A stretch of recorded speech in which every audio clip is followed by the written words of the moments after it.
Bismillahirrahmanirrahim. Assalamualaikum warahmatullahi wabarakatuh. Salam sehat buat teman-teman, buat kita semuanya ya. Alhamdulillah teman-teman ya. Ini pembahasan eh, terakhir ya. Pertanyaan nomor 31 sampai 36. Artinya ini pertanyaan yang terakhir ya untuk minggu ini ya. Oke. Jadi kita masih eh, baru nyampe nomor 36 ya gitu. Oke, tepatnya pada hari Sabtu Minggu tanggal 17-18 ya. Yuk kita bahas pertanyaan 31 sampai pertanyaan 36. Pertanyaan 31. Ciri EKG dikatakan irama sinus, yaitu gelombang P positif jilid 2 dan gelombang P negatif jilid AVR. Dengan lebar dan tinggi gelombang P harus normal. Apakah Anda setuju? Jelas tidak setuju, teman-teman. Ya, ya. Jadi tolong dipahami ya, teman-teman. Jangan menggantung lagi. Udah berkali-kali Pak Abu mengingatkan. Ciri EKG untuk irama sinus cukup ada gelombang P positif jilid 2. Mau P-nya satu, mau dua, mau tiga, yang penting jangan yang bentuknya fibril atau gigi gergaji. Itu masih irama sinus. Kalau lihatnya jilid 2, kalau lihatnya di lead AVR, gelombang P-nya terbalik. Mau satu, mau dua, mau tiga. Ya, itu P-nya terbalik. Ya, yang penting jangan bentuknya seperti gigi gergaji atau fibril. Dan jangan mikir kompleks QRS. Dan jangan diembel-embelin apapun, teman-teman. Ini ada yang bilang ditambahin lebar dan tinggi gelombang P-nya harus normal. Ya jelas keliru. Ya, teman-teman pernah mendengar nggak istilah P pulmonal, P mitral? Apakah kalau ada P pulmonal bukan irama sinus? P pulmonal kan tingginya biasanya lebih dari normal. P mitral lebarnya lebih dari normal. Apakah bukan irama sinus, teman-teman? Ya nggak ada hubungannya. Tetap itu irama sinus. Ya, gitu.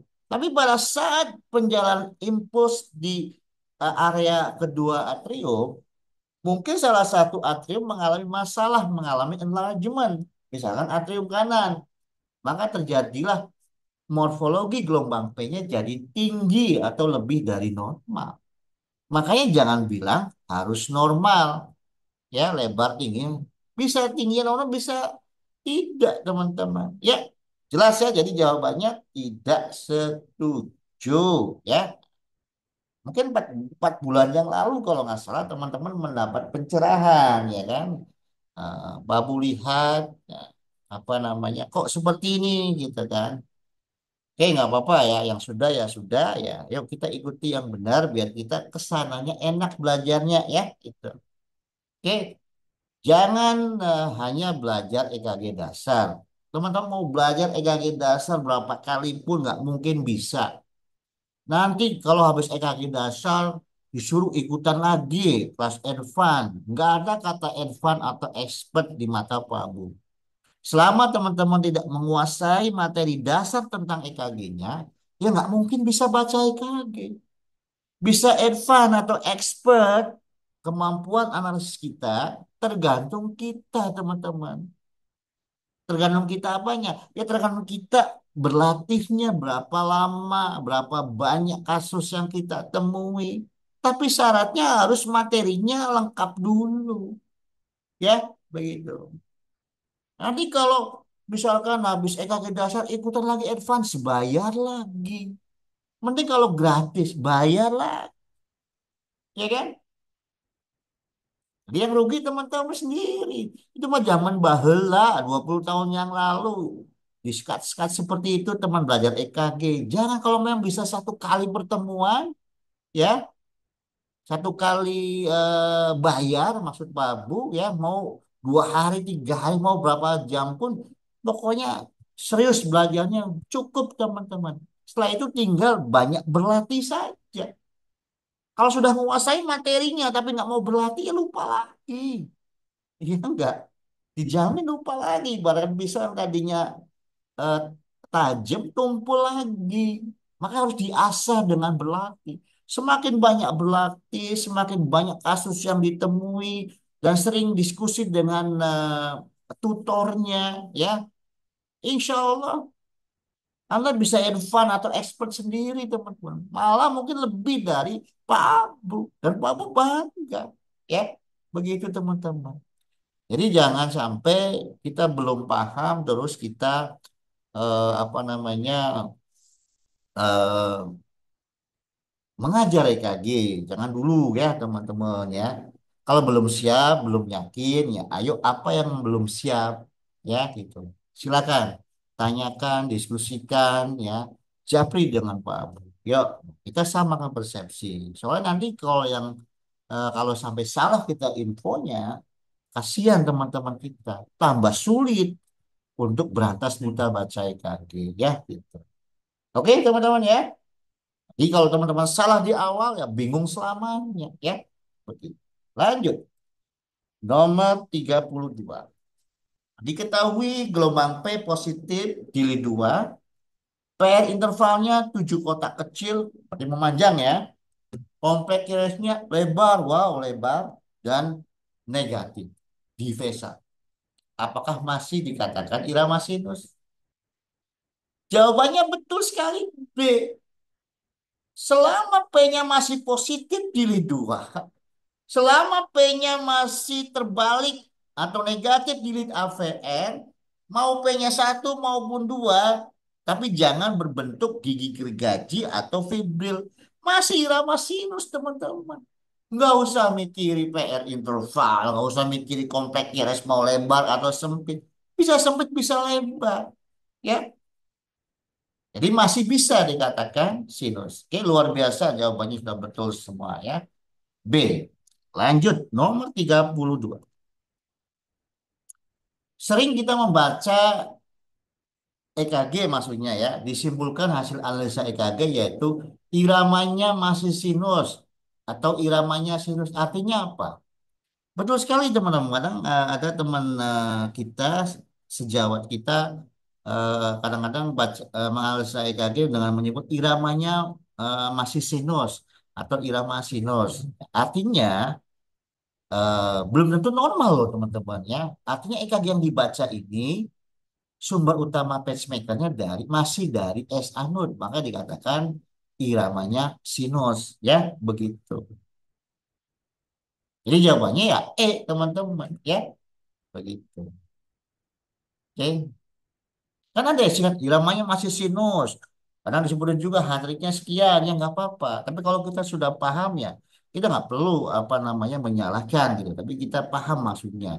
Artinya irama sinus ya artinya EKG yang dianalisanya tersebut mas sumber utama pacemakernya berasal dari SA node ya itu masih sinus atau irama sinus. Kalau dari avenonnya irama junctional. Kalau ventricle irama idioventricular. Itu aja repot teman-teman ya. Oke lanjut nomor 34. Diketahui di AVR gelombang P positif kompleks QRST-nya positif. Pilih yang tepat. A. Mengindikasikan sumber utama pacemakernya bukan dari S anode tapi dari Avinode. Nah, kalau pilihannya A, ya, bisa saja gelombang P-nya positif, teman-teman. Ya, tapi kompleks ratio jangan positif lah, harus negatif, ya, gitu. Itu sumber pacemaker dari Avinode, teman-teman. Ya, atau dari lower atrial. Bisa. P-nya positif, ya, di AVR, kompleks ratio negatif. Itu sumbernya dari bawah ya, avinud atau lower atrial. Jadi jawabannya betul adalah B, mengindikasikan ada lead ekstremitas yang tertukar pemasangannya ya. Nah, jadi kenapa kamu pertanyakan ini? Sepertinya masih banyak teman-teman kita yang tidak sadar gitu loh. Ya, atau masih eh di- masih masih banyak yang belum tahu. Kayaknya udah betul belum nih letak elektrodanya yang di ekstremitas ya gitu. Makanya Pak Bu ajukan pertanyaan seperti ini. Jadi teman-teman ya, apa namanya, bukan, jadi pada apa jawabannya B ya, ada yang tertukar. Pak Bu, kalau misalkan tahu EKG yang tertukar itu apakah hanya itu aja cirinya Pak Bu? P-nya positif ya, kompleks QRS-nya positif, semuanya positif. Apakah hanya itu aja Pak Bu? Tidak hanya itu aja teman-teman ya. Bisa saja leadnya tertukar, elektrodanya tertukar, tapi P-nya tidak positif, masih negatif teman-teman. Ya, seperti itu. Jelas teman-teman? Jadi kalau eh, P-nya positif, kompleks QRST-nya positif, itu yang tertukar itu antara tangan kanan dengan kaki kiri, teman-teman. Jadi kalau teman-teman cek tangan kanan dan kanan kanan dan kaki kirinya, ya begitu. Nih Pak Bu jelaskan satu persatu ya. Ini yang Pak Bu ingat aja. Jadi kalau yang tertukar tangan kanan dengan tangan kiri, ciri EKG-nya adalah lead satu ya, gelombangnya negatif semua. Gelombang P negatif. Kompleks QRS dominan negatif. Gelombang T-nya negatif. Itu yang tertukar tangan kanan dengan tangan kiri. Jelas teman-teman? Dicatat ya. Kemudian kalau yang tertukar tangan kiri dengan kaki kiri ya, gambar EKG-nya semua gelombangnya negatif di lead 3. P negatif, kompleks QRS dominan negatif, gelombang T-nya negatif di lead 3. Itu yang tertukar tangan kiri dengan kaki kiri. Jelas? Di AVR masih negatif teman-teman. Ya, kan posisinya masih sama. Ya. Jadi, kalau yang tertukar tangan kanan dengan kaki kiri, ya, tangan kanan dengan kaki apa namanya, kaki kiri, ya seperti ini nomor 34. P-nya positif, kompleks QRS-nya T-nya positif. Itu yang tertukar tangan kanan dan kaki kiri. Jelas ya? Kalau yang tertukar, kalau yang tertukar tangan kanan dengan kaki kanan, apa gambar EKG-nya, teman-teman? Ada yang eh, flat gambar EKG-nya, ya. Ada yang flat. Oke. Dilit mana yang flatnya, Pak Bu? Gambar EKG-nya. Sekali lagi, kalau yang tertukar tangan kanan dengan kaki kanan, ya, itu yang flat itu eh, lead 2 ya, begitu. Tapi kalau yang tertukar tangan kiri dengan kaki kanan, ya, tangan kiri dengan kaki kanan, flat juga gambarnya. Lead mana, Babu? Lead 3 ya, begitu. Jelas ya, teman-teman?